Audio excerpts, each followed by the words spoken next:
ছোট বন্ধুরা যারা আমার চ্যানেলকে সাবস্ক্রাইব করেছো তাদের অসংখ্য ধন্যবাদ।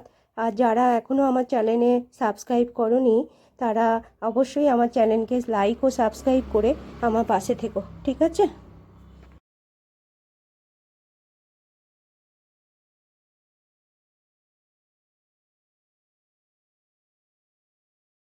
আজকে আবার আমি শুরু করছি তোমাদের ক্লাস 5-এর পরিবেশ ও বিজ্ঞান বইয়ের 69 পাতা এবং 70 পাতার পড়াটা কি আছে নদী তীরের সভ্যতা সম্পর্কে।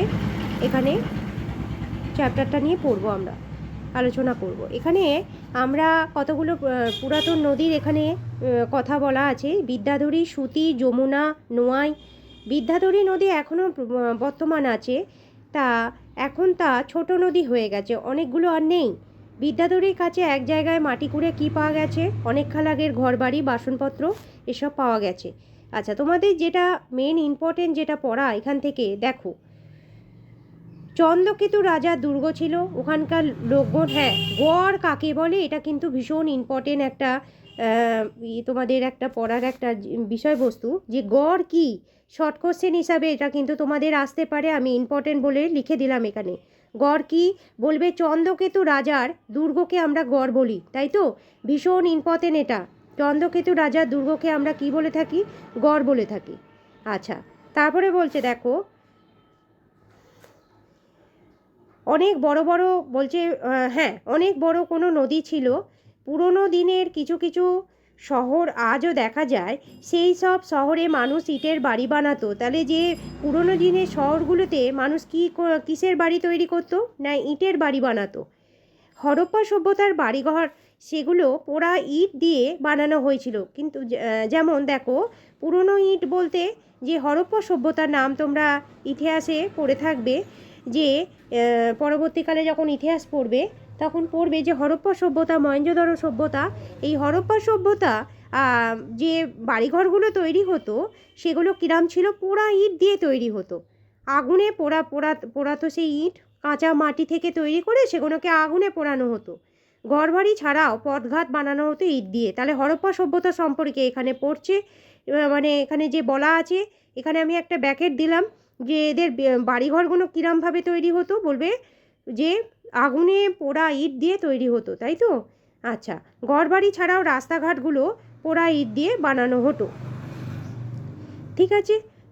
আর নর্দমাগুলো ইটেরও হতো। জল ধরে রাখার বড় বড় চৌবাচ্চা ইটের তৈরি হতো।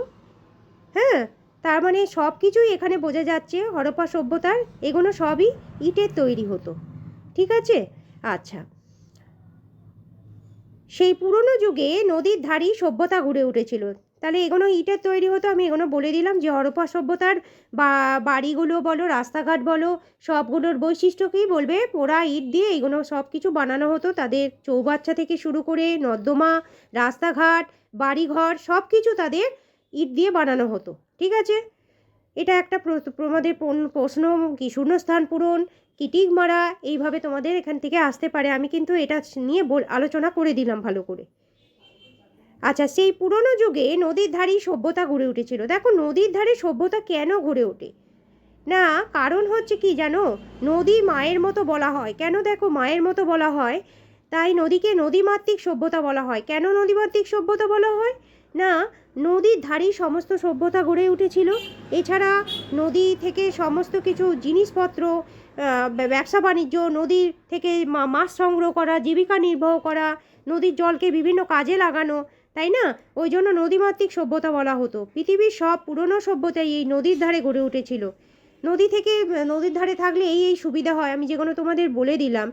তবে নদীর বন্যা যখন হয় তখন অনেক সময় বাসিন্দাদের ক্ষতি হয়। নদীর ধারে যেমন থাকাতে অনেক সুবিধা আছে, কিন্তু আবার অসুবিধাও আছে। এই সুবিধাগুলো ব্যাকেট করে দিলাম। এটা হচ্ছে তোমাদের সুবিধা, যেগুলো বললাম যে কেন নদীকে নদীমাতৃক মায়ের মতো বলা হতো। তখন তোমরা এগুলো বলবে যে নদীর তীরে অনেক সভ্যতা গড়ে উঠেছিল, তারা নদীকে মায়ের মতো দেখতো।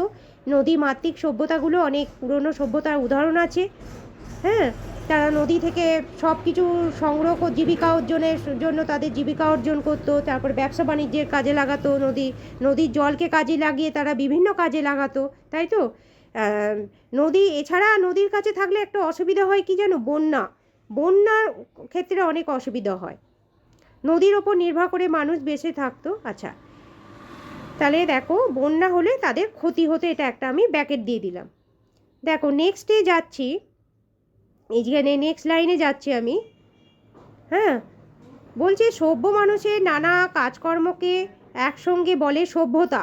তাহলে সভ্যতা কাকে বলে, এটা একটা তোমাদের প্রশ্ন আসতে পারে। কি বলবে, যে সভ্য মানুষের একসাথে, এই যে এখানে একটা ব্যাকেট দিয়ে দিলাম, সভ্য মানুষের নানা কাজকর্মকে একসঙ্গে বলা হতো কি, সভ্যতা।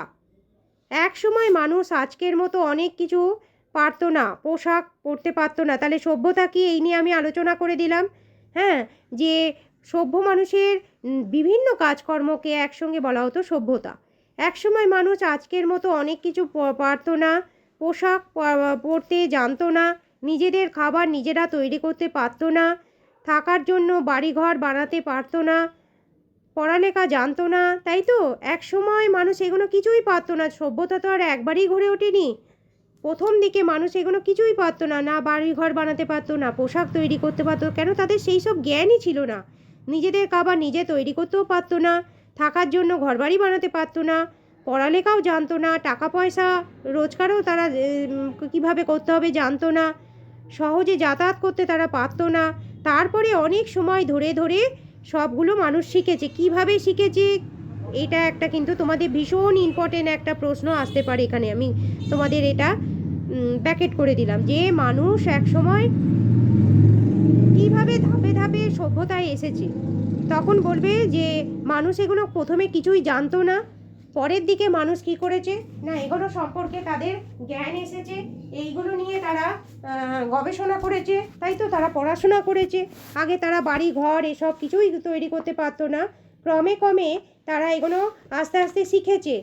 হ্যাঁ, শিখে তারপরে কি করেছে না, এগুলো তোমার রপ্ত করেছে। ঠিক আছে, আমি যেটা তোমাদের আলোচনা করে দিলাম, তোমরা নিশ্চয়ই এটা বুঝতে পেরেছো যে নদী তীরের সভ্যতা। হ্যাঁ, এখান থেকে যে তোমাদের প্রশ্নগুলো আসতে পারে সেগুলো আমি আলোচনা করে দিচ্ছি, এবং এই পড়ার মধ্যেই সব কিছু তোমরা কিন্তু পেয়ে যাবে। আমি তোমাদের আলোচনা করে দিচ্ছি। দেখো, যে সভ্য হওয়ার ধাপ কাকে বলে, সভ্যতা কাকে বলে, সভ্য মানুষের নানা কাজকর্মকে সভ্যতা বলে। আচ্ছা, আমি আগে শেষ করে দিই, তারপরে আমি তোমাদের এই প্রশ্নগুলো কি এখান থেকে আসবে এগুলো আমি তোমাদের বলে দিচ্ছি, ইম্পর্টেন্ট করে আবার দাগও আবারও দিয়ে দিচ্ছি যদি কোনো মিস হয়ে থাকে। তোমরা শোনো ভালো করে।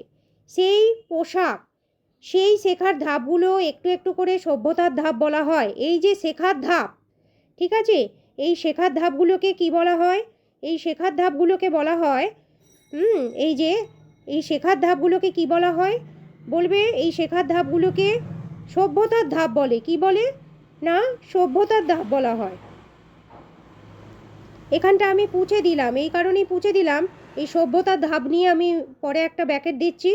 দেখো, এই অবধি একটা ব্যাকেট হবে যে সভ্যতার ধাপ কাকে বলে, সেই সব ধাপ পার করে মানুষ আজকের অবস্থানে দাঁড়িয়েছে। ঠিক আছে, আচ্ছা দেখো, তারপরে বলছি উত্তর 24 পরগনার পারমাদানে একটা পুরনো বনখণ্ড আসে, ভীষণ ইম্পর্টেন্ট। আমি তোমাদের বলে দিচ্ছি যে পুরনো যে বনখণ্ড তার নাম কি, বলবে উত্তর 24 পরগনার পারমাদান। কি বলবে, উত্তর 24 পরগনার পারমাদানে। আবার নতুনভাবে, তাহলে এটা হচ্ছে তোমাদের পুরনো যে বনখণ্ড তার সম্পর্কে, আর নতুনভাবে যেটা তৈরি বনখণ্ড তার নাম কি বলবে, বলবে নদিয়ার বেতুয়া দউরি। কি বলবে, নদিয়ার বেতুয়া দউরি, মনে থাকবে। হ্যাঁ, আচ্ছা, সেখানে শাল, সেগুন, মেহগিনি, শিশু, কৃষ্ণচূড়া, রাধাচূড়া, কদম, বিভিন্ন রকম হরিণ, কাঠবেড়ালি এগুলো পাওয়া যায় এখানে। ঠিক আছে, আচ্ছা, এইগুলো সম্পর্কে তাহলে তোমাদের আমি আলোচনা করে দিলাম।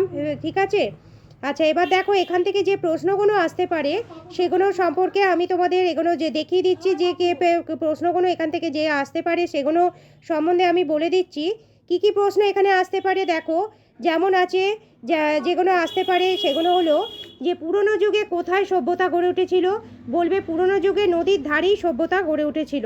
তাহলে আমি এগুলো আলোচনা তোমাদের করেছি, পড়াবার সময়তেও আলোচনা করেছি। আবারও বলে দিচ্ছি যে কোথায় সভ্যতা গড়ে উঠেছিল, বলবে নদীর ধারে সভ্যতা গড়ে উঠেছিল। 69 আর 70 পাতায় যে প্রশ্নগুলো আছে তোমাদের একবারে আমি আলোচনা করে দিচ্ছি, তোমরা খাতায় নোট করে নিও। যেগুলো আমি বলছি সেগুলো শোনো। নদীমাতৃক সভ্যতা কাকে বলা হয়, এটা ভীষণ ইম্পর্টেন্ট একটা প্রশ্ন।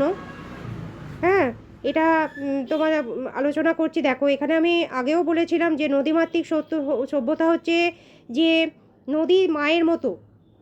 পুরনো যুগে নদীর ওপর নির্ভর করে মানুষ বেঁচে থাকতো। এইখান থেকে একটা ব্যাকেট দিয়ে দিচ্ছি আমি তোমাদের।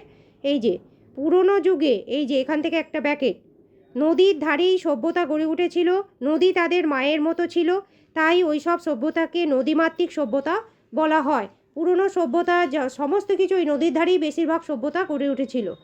ঠিক আছে, এটা হচ্ছে নদীমাতৃক সভ্যতা।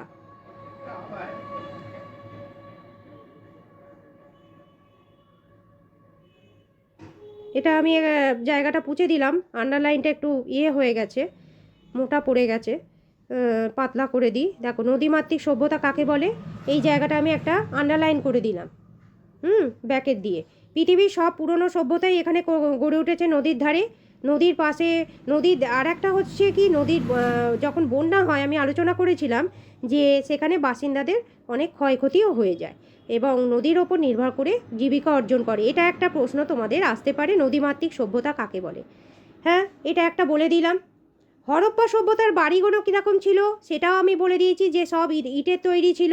হ্যাঁ, পোড়া ইট দিয়ে বানানো হতো বাড়ি, রাস্তাঘাট, নর্দমা, সমস্ত কিছু তাদের পোড়া ইট দিয়ে তৈরি করা হতো। তাই তো এখান থেকে এই একটা ব্যাকেট হবে যে হরপ্পা সভ্যতার বাড়িঘরগুলো কিভাবে তৈরি হতো। তখন তোমরা কি বলবে, চৌবাচ্চা, রাস্তাঘাট, সমস্ত কিছু পোড়া ইট দিয়ে তৈরি হতো। ঠিক আছে, এটা বলে দিলাম। আর একটা নিয়ে তোমাদের আলোচনা করেছি, দেখো যে তোমার উত্তর 24 পরগনার যে পুরনো বনখণ্ডটা কোথায় আছে, এটা একটা প্রশ্ন তোমাদের আসতে পারে। পুরনো যুগ কোথায় আছে উত্তর 24 পরগনাতে, পুরনো বনখণ্ডটি কোথায় অবস্থিত। তোমরা কি বলবে, বলবে উত্তর 24 পরগনার পাড়মাদানে অবস্থিত। কোথায় অবস্থিত না, এই উত্তর 24 পরগনার পাড়মাদানে অবস্থিত। এটা আমি কিন্তু তোমাদের বলেছিলাম যে এটা তোমাদের আসবে পরীক্ষায়, বোঝা গেছে, এটা তোমাদের পরীক্ষায় আসবে। তাহলে উত্তর 24 পরগনার পাড়মাদান। আর পুরনোটা কোথায় হবে, যেটা পুরনো বনখণ্ড, আর নতুনটা কোথায়, নদীয়ার বেতুয়া দড়ি। এই দুটো তোমাদের এখান থেকে প্রশ্ন আসতে পারে, যে মেন প্রশ্ন বা শূন্যস্থানেও আসতে পারে যে নতুনভাবে তৈরি হওয়া বনখণ্ডটি কি, কোথায় ড্যাশ বলে আসতে পারে, তখন বলবে নদীয়ার বেতুয়া দড়ি। ঠিক আছে, এখান থেকে যে মেন প্রশ্নগুলো সেগুলো নিয়ে আমি তোমাদের আলোচনা করে দিলাম। আর সভ্যতার ধাপ তো আমি যখন পড়িয়েছি সেটা তো বলেই দিয়েছি যে প্রশ্নগুলো এগুলো আসতে পারে।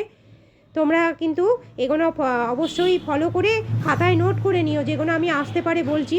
আমি আবার নেক্সট বুধে তোমাদের আবার আমি এই পরের পাতাগুলো পড়ে শোনাবো। ঠিক আছে, এই প্রশ্নগুলো তোমরা যদি ফলো করো তোমরা নিশ্চয়ই উপকার পাবে। আর যারা নতুন আমার চ্যানেল দেখবে তারা অবশ্যই সাবস্ক্রাইব করে দিও এবং লাইক করে দিও। ঠিক আছে, তোমরা সবাই ভালো থেকো। ঠিক আছে।